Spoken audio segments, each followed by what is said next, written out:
Saudara, Timnas Indonesia U23 gelar latihan jelang hadapi Malaysia di pertandingan terakhir Grup A Piala AFF. Pelatih Gerard van den Berg menyebut Malaysia tim yang kuat, namun ia tetap optimistis mampu meraih kemenangan.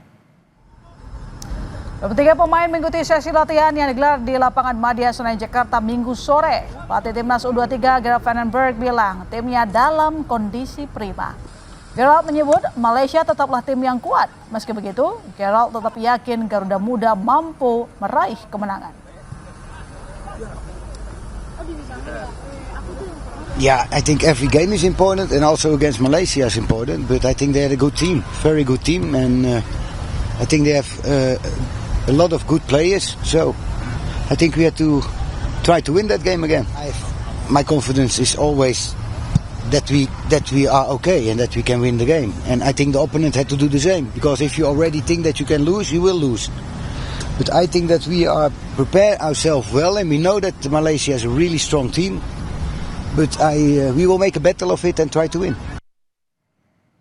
Timnas Malaysia U23 juga melakukan latihan terakhir jelang lawan Timnas Indonesia U23. Pelatih Nafuzi Zain menyebut latihan fisik dan mental disiapkan untuk melawan Indonesia dan tekanan dari supporter tuan rumah. Pelatih Nafuzi tetap optimistis mendapat hasil maksimal dan melaju ke babak selanjutnya. Kita cuma just sama seperti biasa yang kita prepare sebelum ni. Yang penting kekuatan mental dan serta keyakinan diri yang tinggi lah kita yang perlu kita extra effort untuk malam esok. Itu yang lebih penting. Kita tahu di hadapan fans sendiri Indonesia begitu garang, begitu kuat sekali. Jadi kita perlu bersedia menghadapi segala serangan daripada Indonesia. Timnas Indonesia U23 memimpin klasemen Grup A Piala AFF U23 dengan perolehan 6 poin.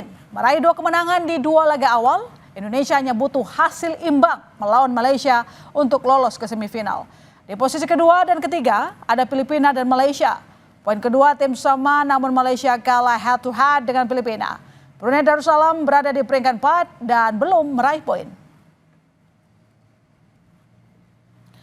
Masih ada kemungkinan tersingkir jika alami kekalahan. Apa saja yang harus diwaspadai Timnas U23 jelang lawan Malaysia? Kita ulas bersama analis sepak bola Wesley Hutagalung. Selamat malam Bung Wesley.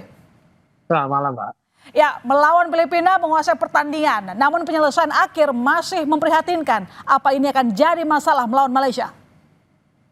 Ya, permasalahan kita jelas sekali terlihat sejak mulai menit ke-60 kita kehilangan kemampuan menguasai permainan, dan ketika berganti pemain saya mencatat ya ketika melawan Filipina itu perbedaan nyata ketika Donitri ditarik keluar, kemudian Rahmat Arjuna ditarik keluar menit ke-70-an 71 kalau tidak salah.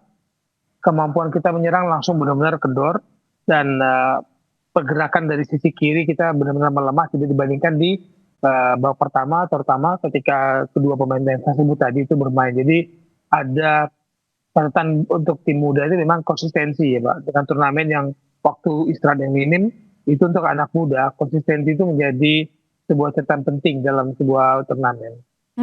Artinya dari sisi pertahanan kita masih punya banyak koreksi ya Bung?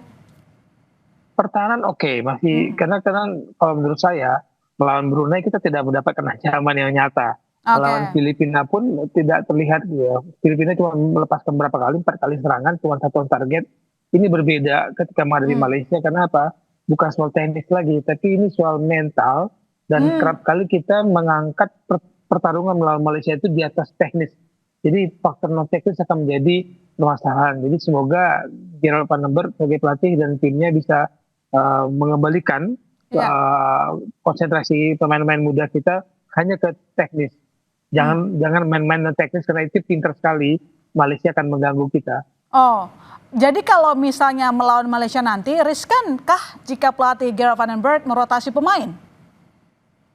Rotasi selalu pasti ada ya Mbak, karena pelatih tahu kondisi pemainnya seperti apa, dan setiap game plan, setiap strategi itu diracik sesuai dengan kondisi tim dan lawan yang akan dihadapi. Nah, saya melihat bukan karena secara Indonesia, bukan karena kita orang Indonesia, tapi melihat gaya bermain Malaysia nggak istimewa banget. Oke. Kalau babak pertama kita bisa bertahan di babak kedua gaya bermain kita menghadapi Brunei, menghadapi Filipina, saya yakin kita nggak usah ngomong seri, kita ngomong menang. Oh Tapi gitu.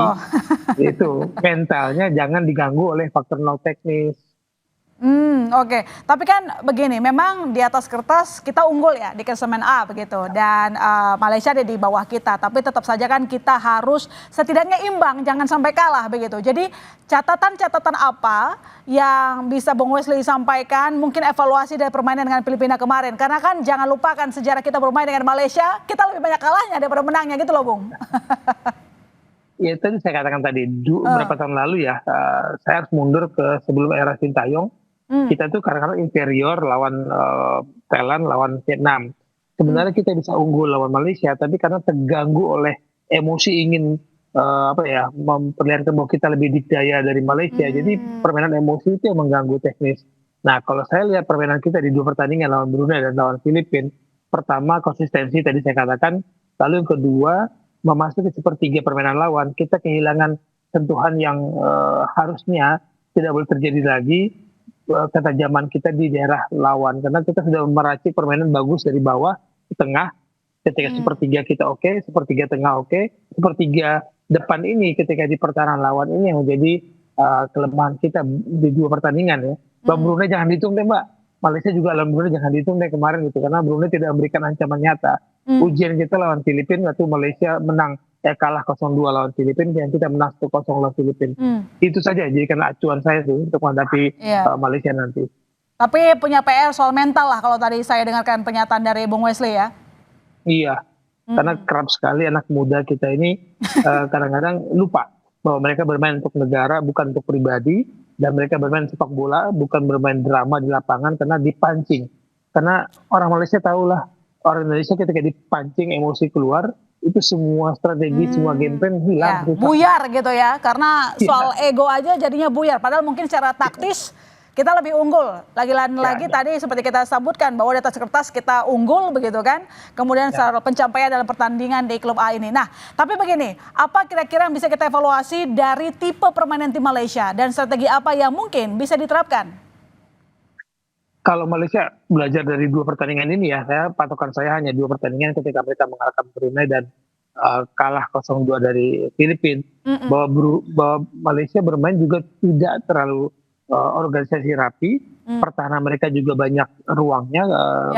Terbukti kemarin Brunei masih bisa masuk, bahkan setengah 5 kali, 6 kali mereka berhasil masuk ya, Brunei masuk ke pertahanan Malaysia. Jadi ruang itu ada. Tinggal kalau kita ini rotasi yang dilakukan oleh Gerard van der Merwe ini di lini depan akan berisiko kalau dia tidak bermainkan Jens Reven sejak awal, karena Hoki Caraka kemarin masih belum menemukan sentuhannya dibandingkan dengan teman-temannya Ryan Hanan, Dimitri atau Gina.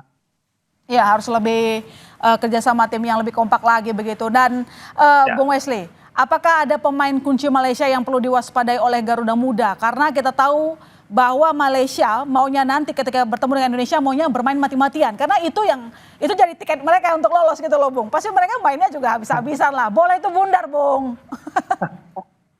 Hitungan saya sih jujur ya Mbak, nggak ada pemain Malaysia yang spesial di mata saya melihat permainan mereka. Oke. Nggak ada.